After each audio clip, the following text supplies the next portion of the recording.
Listen, y'all, last night's game between South Carolina and LSU women's college basketball teams was excellent. It's all that us supporters wanted: the rivalry, the dramatics, the tough gameplay, and it was initially very close with the lead changing back and forth. What I will say, however, is that Kim Mulkey's short bench in LSU, that really came back to bite them. South Carolina's bench, on the other hand, held them down. In fact, Joyce Edwards, who you see in this picture right here, was one of the leading scorers for South Carolina in the game. It all came down really to defense. South Carolina as a basketball team had about 11 blocks, a lot of steals. They locked down on defense, and it really frustrated LSU. I will say, though, for LSU, Anissa Morrow, she really did her thing. She was on the boards. It's like every rebound imaginable she was grabbing. Flau'jae Johnson did okay, but at some point in the game, you could see that her frustration was taking a toll on her. This kind of reminded me of last season when these two teams faced off. Flau'jae let her emotions get the best of her, and that's what led to that altercation. Raven Johnson deserves a lot of praise. I just know when she comes in for defense, it's about to be a wrap. There's one play in the game where Sanaya Fagan passes Raven the ball on a fast break. She makes a layup,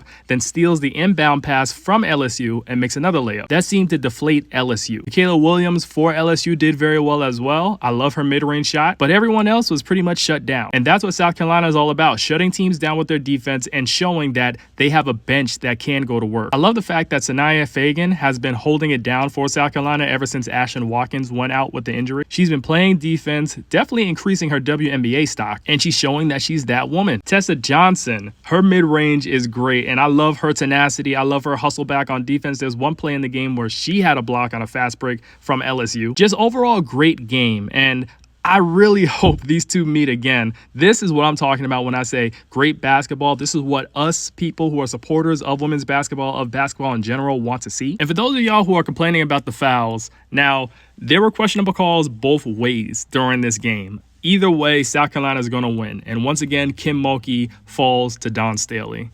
That's that.